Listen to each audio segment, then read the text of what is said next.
So you might be at the very beginning of your career, you might be in the middle of your career, or you might still be figuring out what it is that you want to do. What are your goals? What are your dreams? And what are your aspirations?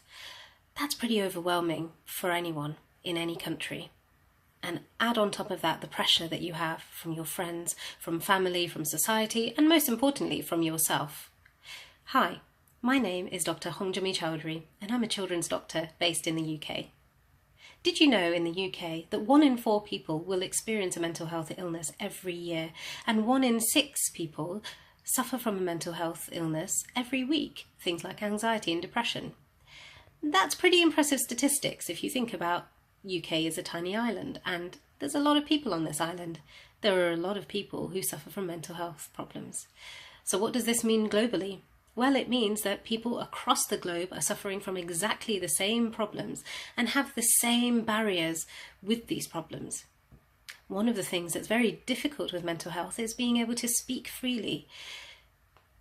I feel in my clinic that one of the main reasons that patients or children don't want to talk openly is because they don't know who to trust. They don't know whether the person they're talking to can relate to their problems. Wouldn't it be great to just say to somebody you trust that, you know what, today I'm not feeling great, I'm feeling pretty low, I have no energy, and I don't want to get out of bed, and I don't want to socialise. Wouldn't it be even better if that person then responded with, well, why don't you tell me about it? Maybe I can help. Or perhaps they would say, me too, I'm feeling exactly the same way. You know, in Britain we have a very British saying that is, a problem shared is a problem halved. That's very true, because these intrusive thoughts that spiral around and round and round in your mind and in your head, suddenly when you talk about them and vocalize them out in the open, they don't have the same meaning anymore. The context is completely different. And suddenly you can think that, oh, that's not actually what I thought. And it feels better. It feels like there's a release. It feels like a burden has been lifted just by being able to talk freely. So, Khul Ke Bolo. Speak freely, speak openly about what's going on in your mind. You know, your mind and the thoughts and emotions within it are one of the most precious things about you as a person and as an individual. We're always told to exercise more, eat healthy, and do yoga, do meditation, do all of these things. But what about the mind exercises? Yoga and meditation is certainly very helpful for that, but nobody actually says, oh, I need to go for my mind exercises now, whereas people very often say, right, I'm going to the gym for an hour and a half, I'll see you later. It doesn't happen the same way. For some reason, we forget that our mind needs nutrition, that our mind needs a break, and that our mind needs exercise as well. We're all very good. If we have a headache, we go and lie down, we take a tablet, or if we're just not feeling well, maybe our stomach is feeling funny, we'll take some medicine and say to our friend, sorry, I'm not feeling great, can't meet you today. But then how many of us actually would turn around and say, do you know, today I have some really dark feelings and I'm not feeling well in my mind.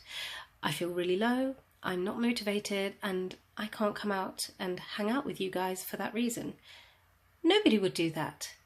Certainly most people wouldn't do that. But isn't that a shame? Isn't it a shame that we have to keep things? There are certain people that you would automatically trust and you would confide in and have no problem at all talking to, and most likely they're your friends or a sibling. But the truth is that we're probably not as good at admitting that we have a mental health problem, or even give it that label or that term in the first place. A lot of us are always looking at other people's lives and the people around us thinking they have a perfect life. They would never understand the thoughts that I have in my mind, and they certainly wouldn't have any idea as to how low I might be feeling, or even days when they're feeling exceptionally high. And that's one of the biggest barriers to accepting and admitting that there's nothing to be ashamed of.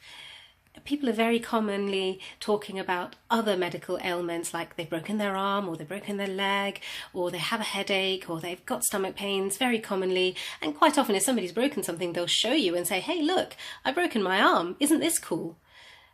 But why would never anybody say, you know what, today my mind is dark.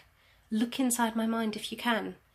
And in there you will find a very sad person, somebody who wants to cry.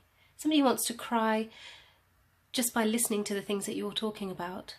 Or somebody who's suffering from the complete opposite and saying, you know, today I'm having a manic day, so I'm really high and I'm really very happy to go running 20,000 miles, and I'm going to be really happy to join you at the cinema, and actually say, you know, this is part of my mental health illness. These are sentences and phrases that we seldom hear. But wouldn't it be great if people could be honest in that way? One of the things that separates countries and illnesses is the resources that they can access. But now we have the internet. That's the world's biggest resource. So things are out there for people to read, people to look at, people to share. There are forums. And then this wonderful foundation, the Ujjeevit Foundation, that is making a wonderful effort in order to bring mental health awareness for young people and actually normalise it so that the stigma is broken away. And this is one of the things that we should all keep in mind, that talking freely and talking openly is something that will help us in the long run and will actually help break down these barriers that have been put up by our own race. One of the reasons that I enjoy my job, and one of the reasons why I look forward to seeing my patients every day, is because they get to talk to me freely and they get to say anything that they like, they get to share. But there are days where they don't want to share and they don't want to talk. But I would always encourage them to say what's on their mind, because once it's come out of your mind, it suddenly doesn't seem so bad. And suddenly things make just a little bit more sense. So, Khul Ke Bolo.